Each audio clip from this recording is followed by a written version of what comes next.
You already know that Kreg joinery is one of the easiest, fastest, and strongest joints you can use in virtually any woodworking project. And that means you also know that the strength of the joint comes from the Kreg self-tapping screws. But did you know that Kreg offers an assortment of screws to match a wide variety of materials and projects? You see, there really is no one-size-fits-all screw. And fortunately, selecting the best screw for your project is pretty straightforward once you understand the unique qualities of each screw type and how those qualities impact the success of your project. So we'd like to take a few minutes in this video and tell you about each type of screw. And along the way, I'll share some simple guidelines to help you pick the very best screw for everything you build.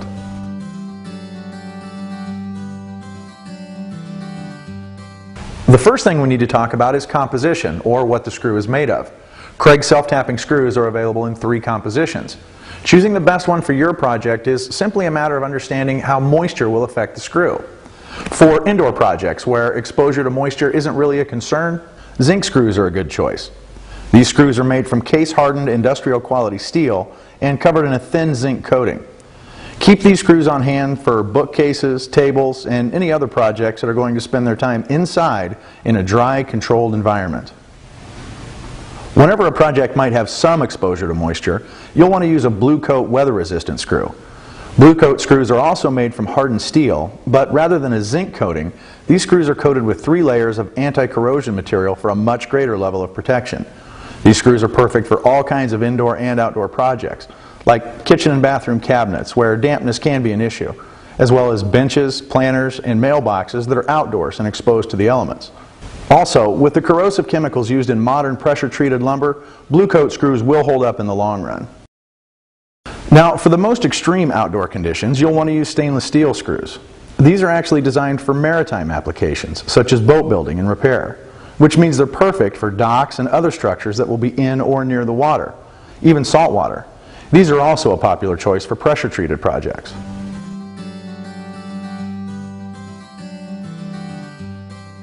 If the strength of a Kreg joint is in the screw, then the strength of the screw is in the threads. And Kreg screws come in 3 thread varieties. There's coarse, fine, and combination, or high-low. And matching the right thread type to the material that you're using is key to making good, strong connections. For softwoods like pine, fir, as well as any type of sheet material, whether it's plywood, particle board, or MDF, a coarse thread screw is the best choice. The deeper threads are less likely to cross-thread in the soft material, and they also have more surface area, which means more strength to resist being pulled out of the adjoining workpiece. When working with hardwoods such as oak, cherry, birch, or maple, woods that tend to be more brittle and prone to splitting, you'll want to use a fine thread screw. The smaller threads also mean a smaller overall diameter, so they exert less outward pressure on the wood.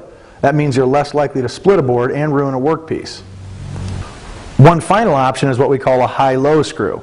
This screw actually has a combination of fine and coarse threads that provides the best hold in semi-soft woods like poplar while still minimizing the chance of splitting.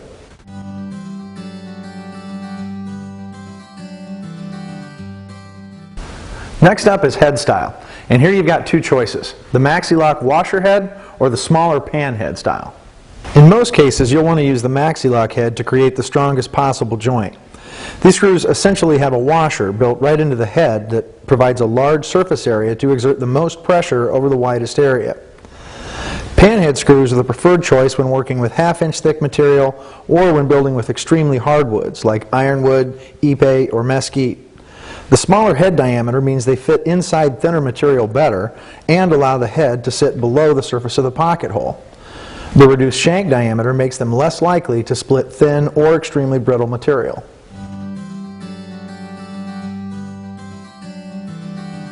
Finally, we come to screw length. And I save this for last because it's the most important thing you'll have to consider.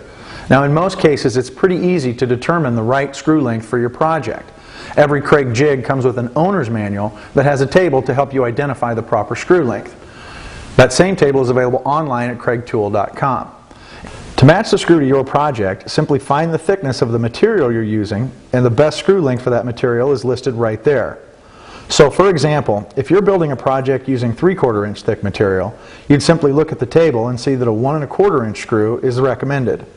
The table includes all common material thicknesses and the full range of screw lengths from the 3/4 inch panhead screw all the way up to the 2.5 inch maxi lock screw and every size in between. Now, where it can get a little tricky, and we get a lot of questions about this, is which screw do you use if you want to join two boards that are different thicknesses. For example, here I've got a 3/4 inch thick board and I want to attach this board that's 1 inch thick. Well, the table doesn't account for that because there are so many possible variations. The best way to figure that out is to just do a little bit of experimentation using some scrap pieces. Whenever possible, it's best to drill the thinner piece. So I'm drilling this piece using the 3/4 inch settings. Then I'll drive the recommended 1.25 inch screw into that pocket hole and I'll use that for comparison. Now, when I set this board up here, we can see a couple of things. First of all, notice that this screw is coming out of the center of this board, which is what we want. And we've got a decent amount of thread in the adjoining piece. But notice how much space there is between the tip of the screw and the edge of the board. That gives us an opportunity to use a longer screw and get a better hold on this thicker, heavier piece. Now take a look at what happens when I step up to a longer screw. This is an 1.5 inch screw. You can see there's still plenty of space between the tip of the screw and the edge of the board. And we've also got a whole lot more thread coming into this piece, so we've got a better hold on this thicker, heavier workpiece. Now this is something obviously that the table isn't going to show you. That's why it's important to do some experimentation to figure out the best screw when you're working with materials that have different thicknesses. Now let's look at this from the other side. For instance, if you have to drill the thicker piece and drive the screw into the thinner piece. It's a little different setup, but you still come up with the answer through experimentation. Okay, so now I want to attach this thicker piece to the bottom of the thinner piece, and I'm going to drill through this face to do it. And I'm going to use exactly the same process. I've gone ahead and made the test piece to show you exactly what's going to happen. So, experimenting to try and find the right screw length here, I started by setting up the jig to drill a 1 inch thick piece of wood, which is what this is. Then I used the screw that's recommended for 1 inch thick material. That's an 1.5 inch screw. But if you take a close look here, you can see that the point of that screw is just going to poke through the face of the plywood, and that's no good. Well, rather than change the setting on the jig, I just backed off the screw length and went to an 1.25 inch screw. Now that's the length of screw that's recommended for 3/4 inch thick material.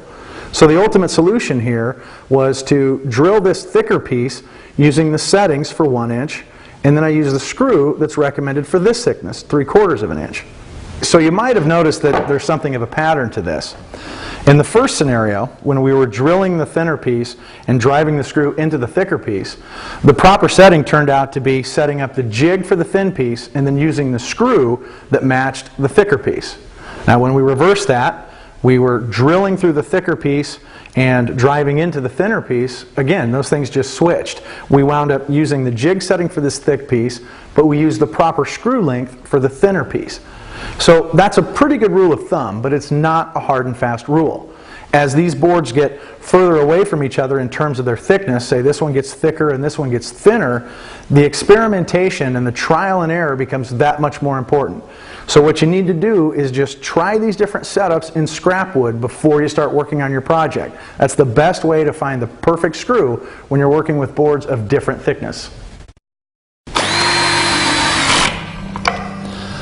Thanks for taking the time to watch this video. We hope we've answered all your questions about selecting the best screw for all your Kreg joinery projects. Kreg joinery really is the easiest, fastest, and strongest way to build beautiful projects that will last a lifetime. Be sure to visit KregTool.com for more instructional videos and to learn more about the full line of Kreg jigs and accessories.